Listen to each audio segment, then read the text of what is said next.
우리 하나님의 말씀 보도록 하겠습니다. 우리 하나님의 말씀은 사도행전 8장 1절부터입니다. 스데반이 주의 복음을 전하다가 공회에 잡혀서 돌에 맞아 순교하는 장면까지가 사도행전 7장이었더라면요. 사도행전 7장까지가 사도행전의 1막이라고 그럴 수 있을까요? 예루살렘 안에서의 복음의 전파라고 볼 수 있을 것입니다. 사도행전 8장부터는 제2막이 시작이 됩니다. 제2막이 시작되는데 우리 1절부터 3절까지 있는 말씀 우리 한 목소리로 봉독드리도록 하겠습니다. 사울은 그가 죽임당함을 마땅히 여기더라. 그날에 예루살렘에 있는 교회에 큰 박해가 있어 사도 외에는 다 유대와 사마리아 모든 땅으로 흩어지니라. 경건한 사람들이 스데반을 장사하고 위하여 크게 울더라. 사울이 교회를 잔멸할새 각 집에 들어가 남녀를 끌어다가 옥에 넘기니라. 아멘. 스데반의 순교 이후에 예루살렘이 또 그 복음의 전파가 어떻게 변화됐는지를 아주 간단하게 기록해 주고 있는 것이 사도행전 8장 1절부터 3절입니다. 특이한 사항은 우리가 잘 아는 사울의 이름이 이제 언급되기 시작합니다. 사울이 등장하는데 잘 알듯이 사도행전에 보면은 사도행전 주인공이 두 명 있다고 흔히들 이야기합니다. 베드로와 사도 바울. 베드로는 사도행전 1장부터 이제 주인공으로 나오지요. 예루살렘 교회를 주도적으로 이끌어가는 사람으로 나옵니다. 이제 사울도 이 후반에 선교를 주도적으로 이끌어가는 사람으로 나오는데 사도로 나오는데 사울의 첫 등장은 그리 좋지 않습니다. 교회의 반대편에 서 있는 자로 등장을 합니다. 이게 아마 이거를 기록한 누가가 사도 바울과 함께 선교 여행을 다니면서 그 선교의 여정들을 기록한 것 중에 하나였으니 아마 누가가 사도 바울과 함께 사역을 하면서 사도 바울이 스데반의 죽음에 대해서 아마 언급했었던 것 같아요.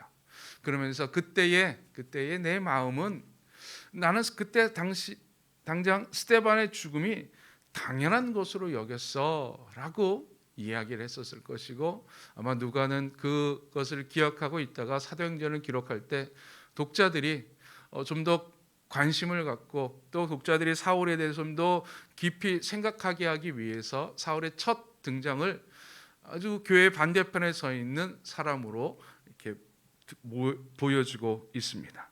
그는 스데반의 죽음을 당연히 여겼다라고 이야기합니다.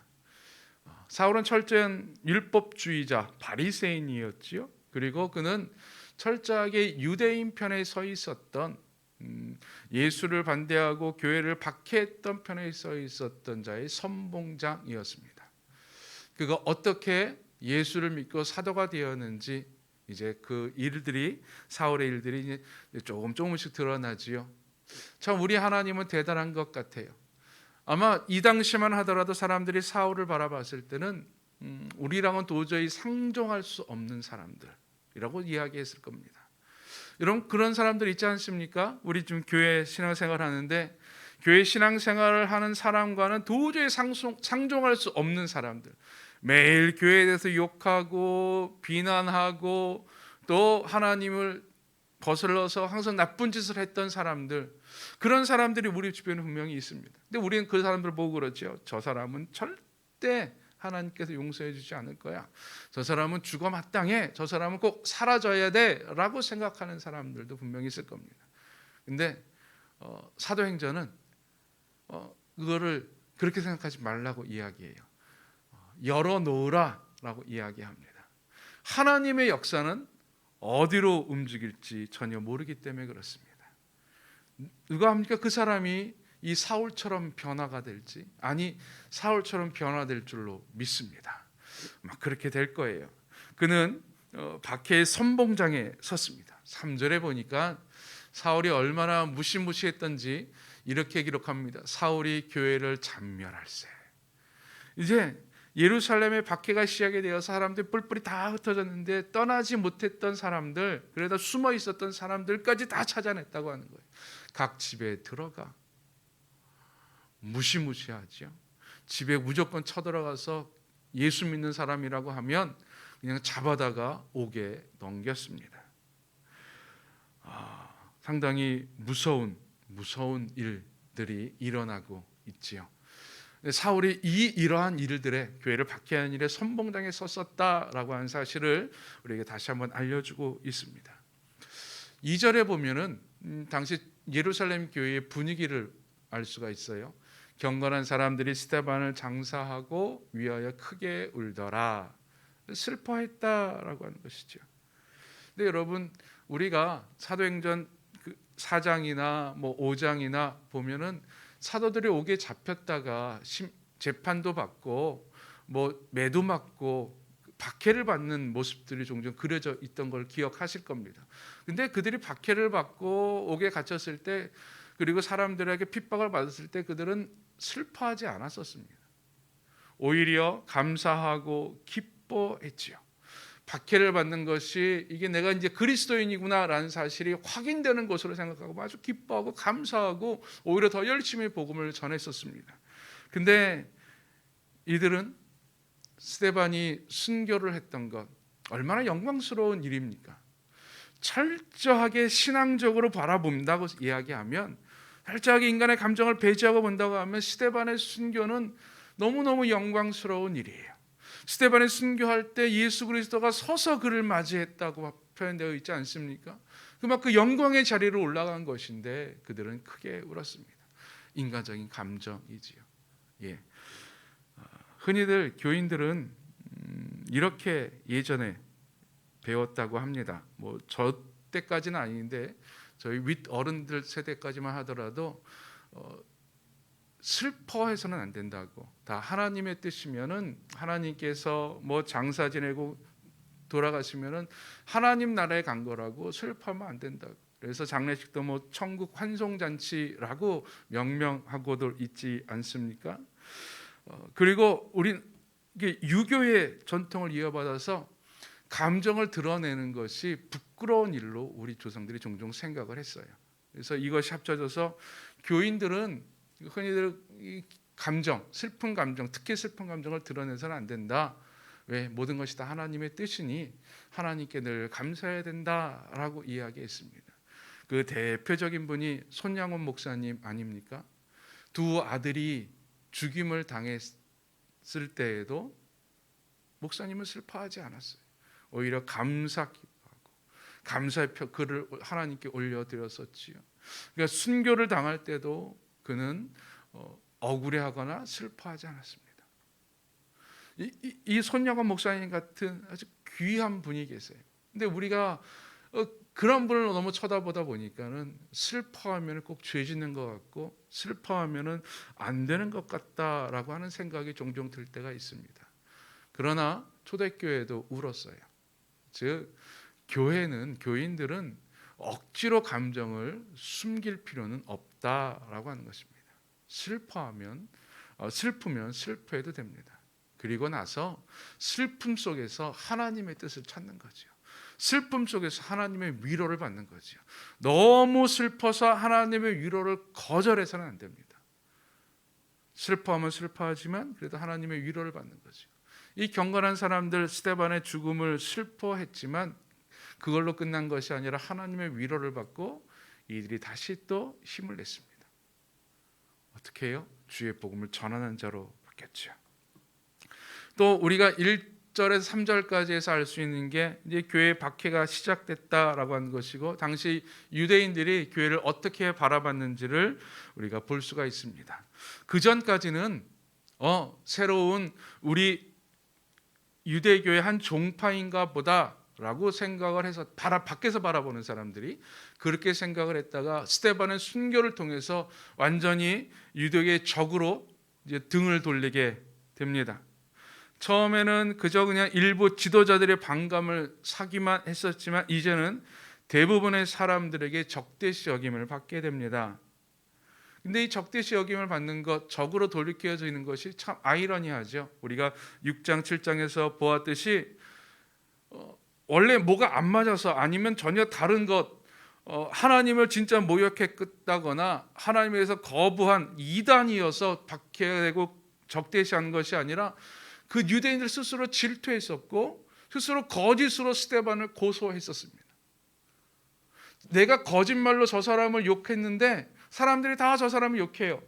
그러면 좀 민망해야 되고 죄송해야 되고 이게 잘못됐다라고 이야기해야 되는데 오히려 더 한 발 더 나아갑니다. 맞아, 저 사람은 잘못됐어. 적대할 이유가 없었는데 스스로 적대할 이유를 만들고 그리고 완전히 적으로 돌립니다.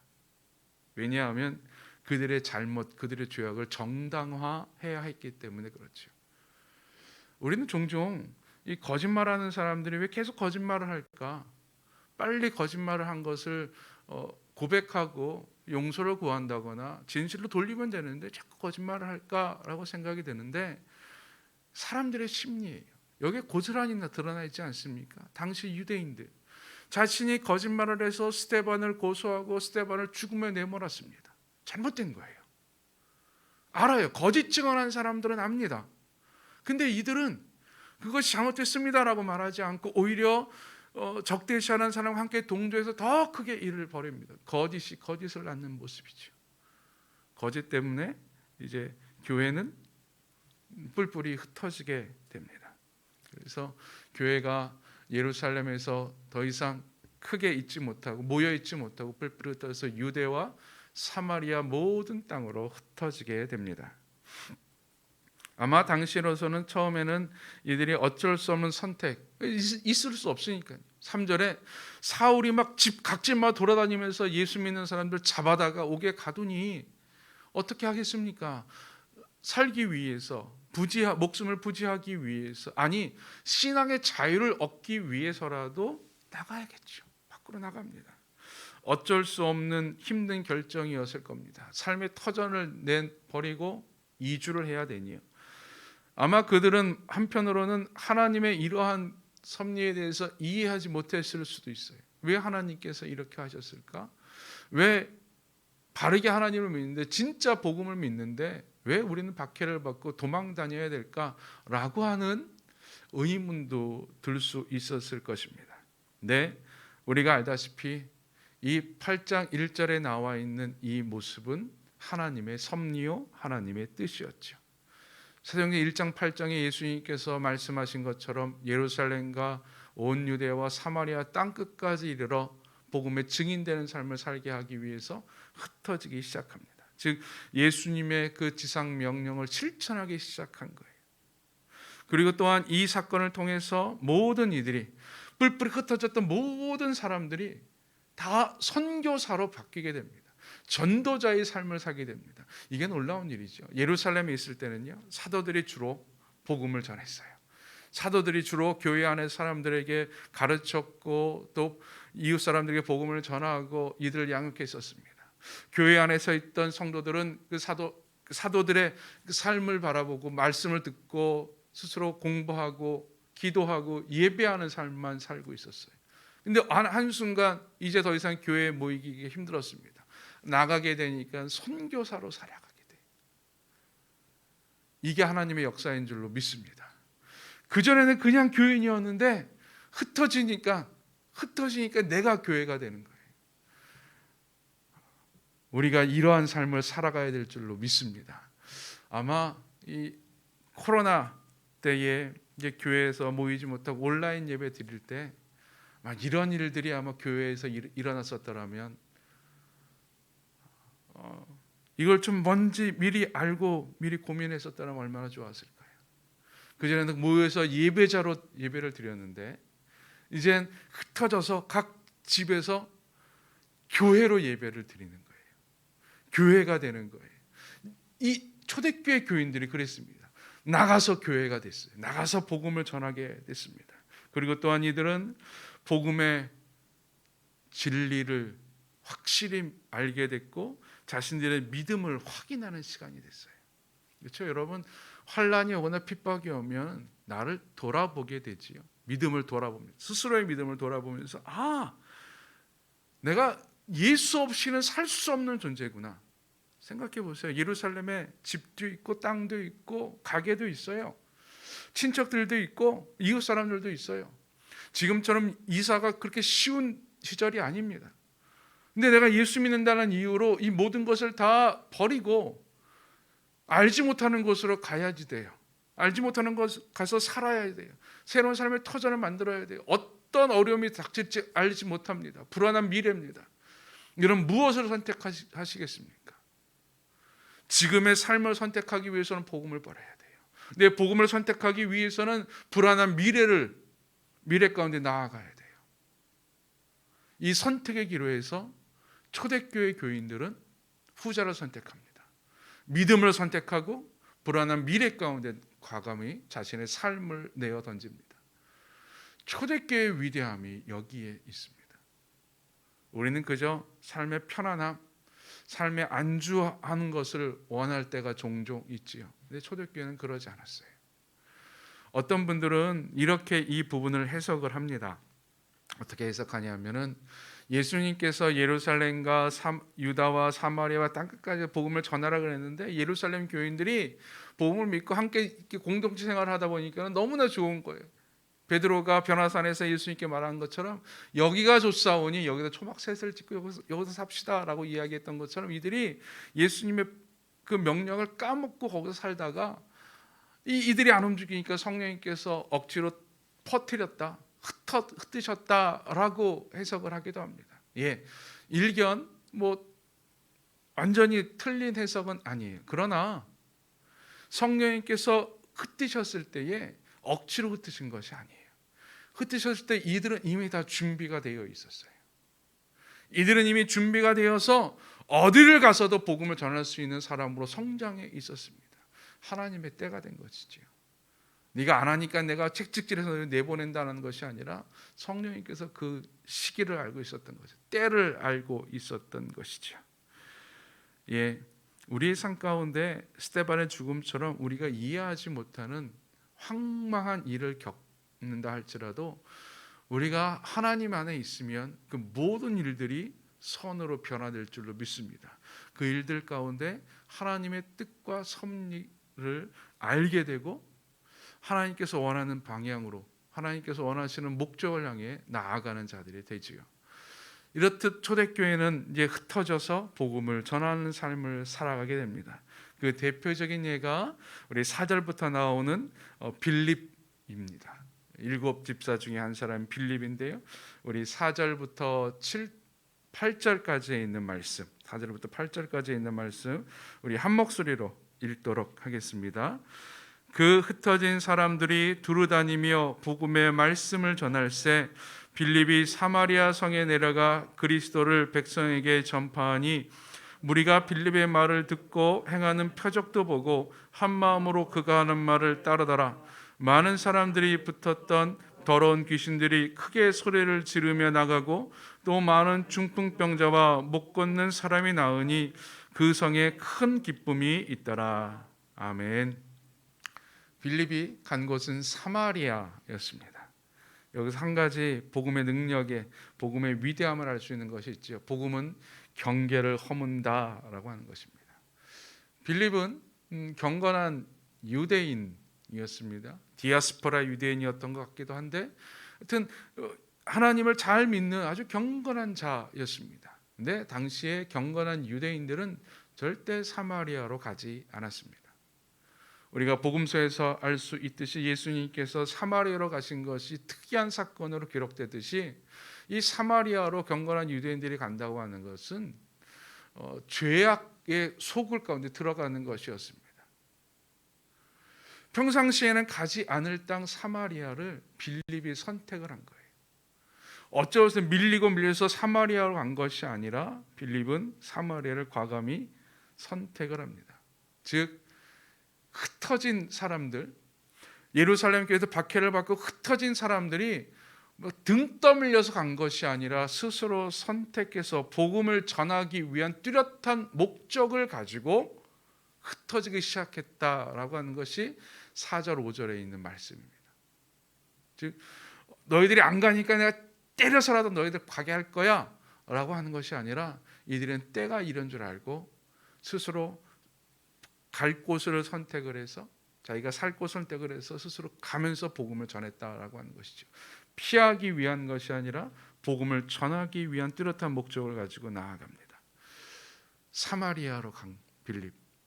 여러분, 복음 전파는 우리에게 기존의 경계를 허물기를 원하십니다. 전도할 때 종종 그런 일이 있지요. 전도하다 보면 내가 원하지 않는 사람들을 만날 때가 있어요. 평상시라면 도저히 상정하지 않을 사람들이 있어요. 근데 성령님께서, 하나님께서 그 사람에게 가서 복음을 전하라고 이야기해요. 가서 복음을 전해요. 당신이 어떻게 저런 사람들과 만나? 복음이 명령하니까 그런 거죠.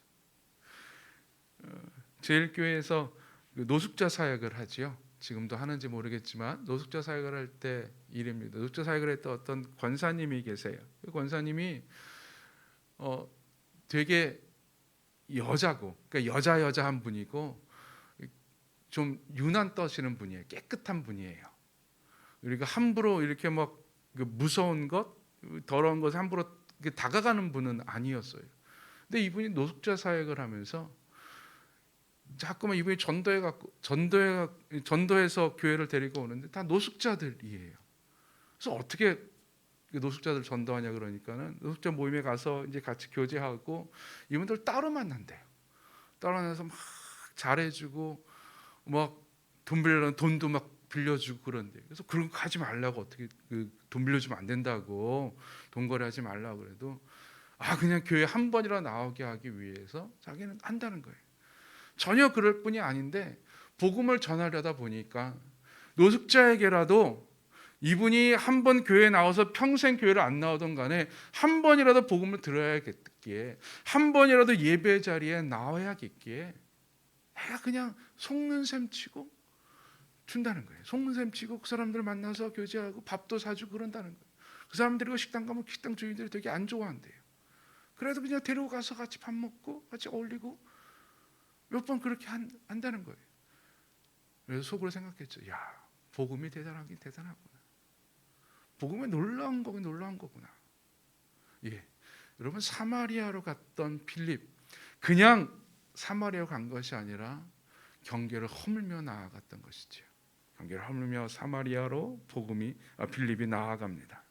그러면서 빌립이 거기서도 가서 예수 그리스도를 전해요. 즉 뚜렷한 목적을 가지고 복음을 전하지요. 근데 복음을 전하는 방법이 있었습니다. 모습이 있었는데 6절에 보니까 이렇게 이야기합니다. 무리가 빌립의 말을 듣고 행하는 표적도 보고 한 마음으로 그가 하는 말을 따르더라. 아멘. 즉 복음 선포와 표적 행함이 함께 나아갔었습니다.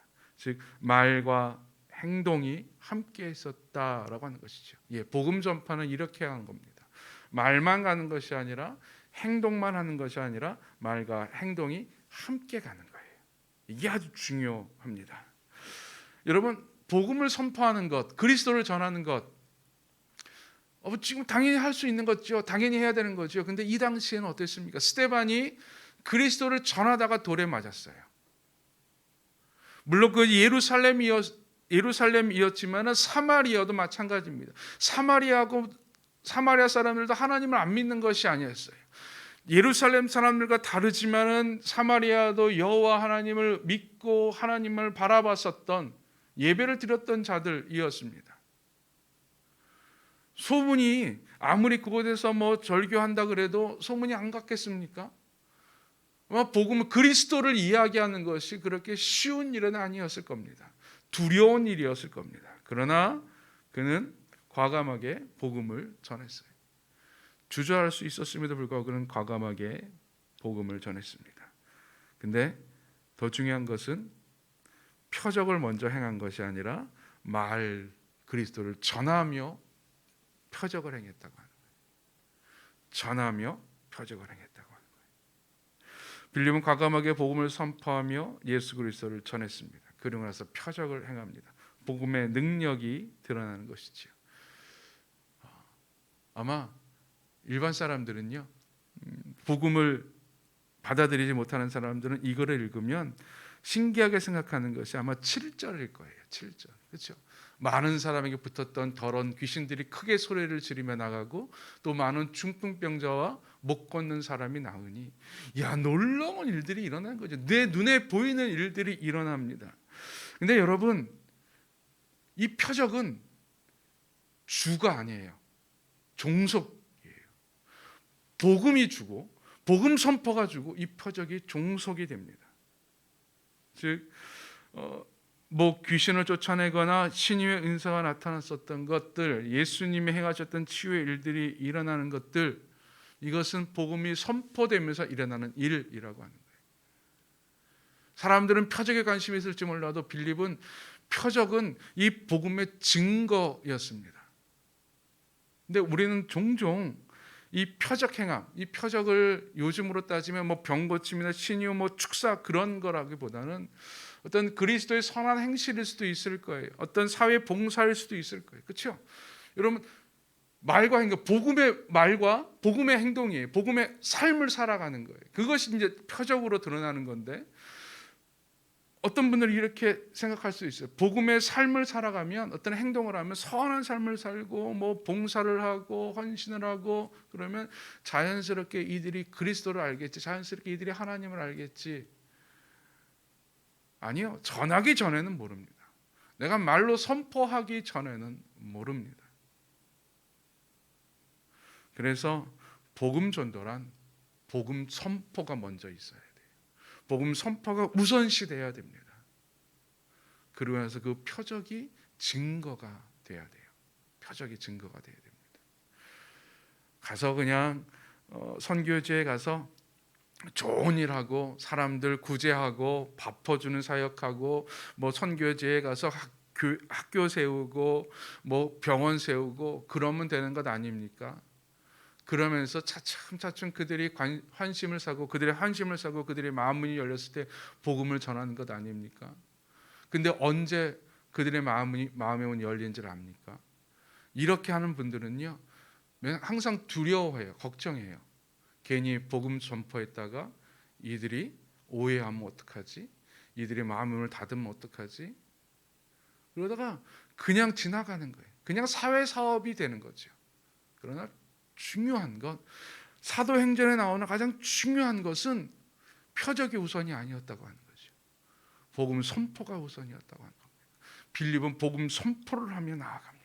복음 선포를 하며 그 복음 선포가 참 진리라고 하는 것이, 복음이 참 능력이라고 하는 것이, 복음이 참 치유의 권능이라고 하는 것을 표적을 통해서 보여주는 겁니다. 능력을 통해서 보여주는 거죠. 즉 우리가 복음을 전하고 예수 그리스도의 살아있는 생명을 전하고 이 생명이 진짜라고 하는 사실을 내 삶으로 보여주는 거예요. 이것이 진짜 진리라고 하는 사실을 내가 이웃을 사랑하고 이웃을 위해 헌신하는 것으로 보여주는 거예요. 그럼 사람들이 이해를 하는 거죠. 근데 사랑이 많다고 막 보여주고, 나는 사회를 섬긴다고 막 보여주기만 하고 복음을 전하지 않는다면 그건 절대 전도도 될 수 없고 선교도 될 수 없는 것이죠. 빌립은 담대히 복음을 전하며 표적을 행했습니다. 근데 빌립이 이렇게 놀라운 표적을, 빌립에게 능력이 나타났던 이유가 무엇일까요? 어떻게 예수님이 행하셨던 귀신을 쫓아내고 중풍병자와 못 걷는 사람들을 낫게 하는 이러한 그 예수님이 행하셨던 능력을 어떻게 행하셨을까요? 우리가 알 수 있는 것은 빌립이 사도행전 6장에 보면은 성령과 지혜가 충만한 자라고 하는 사실은 알 수가 있습니다. 사람들이 그를 바라보면서 참 충실한 하나님의 종이라고 인정받았던 것도 우리가 알 수 있습니다. 칭찬받았던 것도 알 수 있습니다. 근데 우리가 8장을 통해서 알 수 있는 또 하나가 있는데, 그는 그냥 단순히 성령과 지혜가 충만한 자였을 뿐만 아니라 성령님께 순종하며 성령님과 동행했던 자였다라고 하는 것입니다. 그는 성령님께 순종하며 자신의 삶의 경계를 허물었어요. 성령님께서 사마리아를 보여주시고 사마리아의 잃어버린 영혼들을 보여주실 때에 그는 자신의 경계를 허물고 담대히 사마리아로 갑니다. 순종했던 거예요. 성령님께 순종하고 그 복음을 전해야 할 때 그는 주저하지 아니하고 담대히 과감히 복음을 전합니다. 그리고 성령님의 능력의 도구로 자신을 내어드립니다. 빌립은 사마리아에서 소위 말해서 높임받을 수 있는 상황이었어요. 이 이후에 9절 이후에 나오면은 사마리아 사람들, 특히 마술사 시몬을 비롯한 사람들이 이제 그 놀라운 기적 행하는 것들, 성령의 능력들에 대해서 막 우러러 봅니다. 빌립은 충분히 그럴 수 있는 상황이었어요. 복음 전하고 다른 사람들이 많아지고 빌립이 스스로 사람들에게 세례를 베풀었으니 얼마나 빌립에게 사람들이 붙어 있었겠습니까? 근데 베드로를 비롯한 사도들이 사마리아에 도착했을 때 빌립은 자신의 그 자리를 베드로와 요한에게 내어줍니다. 그리고 빌립은 사라져요. 자신이 가까워 놓았는데도 불구하고. 빌립은 이렇게 항상 성령님께 순종하며 자신을 헌신할 수 있는 자였습니다. 즉 빌립이 이런 놀라운 능력을 베풀 수 있었던 이유, 하나님께서 성령님께서 빌립을 성령의 능력의 통로로 이용했었던 이유는 바로 여기에 있습니다. 늘 순종했던 자, 늘 복음 전파에 목숨을 걸었던 자. 우리는 종종 이런 것을 기대하죠. 나도 이런 것 받고 싶어. 능력, 성령의 놀라운 은사들 얻고 싶어. 그래서 이 성령의 은사를 얻기 위해서 막 산에 가서 산기도도 하고, 소위 말해서 좀 영역 있다고 하는 분들 밑에 찾아가서 머리 디밀기도 하고 그래요. 제가 예전에 고등학교 때 일입니다. 겨울방학만 되면 항상 친구들과 기도원에 가서 기도를 했었는데, 기도원에 갔는데 그 기도는 집회가 열렸어요. 그 은사 집회. 아주 은사로 유명한 목사님이 오셔갖고 막 자기가 안수하면 성령의 은사를 받는다고 하는 거예요. 그러면서 특히 자기가 워낙 이제 말씀의 은사가 있어서 나한테 안수 받는 사람들 중에서 말씀의 은사를 많이 받는다고. 내 친구하고 둘이서 눈이 동그래져 갖고, 야, 이거는 꼭 받아야 된다. 안수 받아야 된다. 그래서 기도 시간에 그 목사님 지나가면서 안수하는데 딱 이렇게 머리 안수하잖아요. 그럼 손을 딱 잡고 안 놨어요. 둘이서 안 놓고 막 다리도 붙잡고 막 그랬었는데, 그때는 그러면 진짜 은사 받는 줄 알았어요. 근데 그렇게 안수 받고 막 마음이 뜨거워지고, 그때는 이 말씀을 다 이해하고 말씀의 은사가 내한테 있어라고 생각했었는데, 나중에 보니까 아니더라고요. 나중에 수많은 성령의 은사를 경험하신 분들, 은사 가운데 살아가는 분들을 찾아보니까 이들은 다 성령에 순종했던 자들이었습니다. 즉 성령님께 자기 자신을 온전히 내어드렸던 자들, 은혜의 통로, 능력의 통로로 자신을 내어드렸던 자들에게 성령님의 능력이 나타나더라고요. 빌립을 보니까 그래요. 그럼 베드로와 사도 바울 다 보십시오. 그들은 자기 자신을 절대 드러내지 않았습니다. 자기 자신을 높이지도 않았습니다. 그저 성령님께서 하라는 대로 순종하며 나아갔죠. 그때 놀라운 일들이 일어납니다. 이 사도 바울의 전도의 결과가 어떻습니까? 8절에 보니까 이렇게 한마디로 요약을 합니다. 그 성에 큰 기쁨이 있더라. 아멘. 복음이 선포되고 그 생명의 복음으로 말미암아 치유가 일어나고 회복이 일어날 때 그 어두컴컴했던 사마리아 성 가운데 큰 기쁨이 일어났다라고 하는 것이죠. 여러분, 우리가 회복해야 될 것이 이 복음의 능력이 아닐까요? 우리가 복음을 전하고 성령께서 허락하시는 치유와 회복의 역사들을 베풀 때에 사마리아 성이 기쁨이 가득하듯이 이 도시가, 이 나라가 기쁨이 가득할 줄로 믿습니다. 교회가 이 땅에 희망이 되어야 되고, 일상을 잃어버린 사람들에게 교회가 가서 힘이 되어줘야 된다. 그래서 어떤 분들은 교회가 좀 살기 어려운 분들에게 좀 물질로도 도움도 되고 가서 좀 위로도 되어 친구가 되어줘야 된다. 그것도 참 좋은 일이에요. 그러나 진짜 교회가 회복해야 될 것은 이 복음의 능력입니다. 복음을 전할 때, 복음으로서 그들에게 생명을 전할 때에 기쁨으로 변화되는 거예요. 그 도시가 변화되는 것, 그 가정이 변화되는 겁니다. 이 복음의 능력을 간직하고 이 복음의 능력으로 살아가고 이 복음의 능력을 전하는 우리가 모두가 되기를 주의 이름으로 간절히 축원드립니다. 복음이 전해질 때까지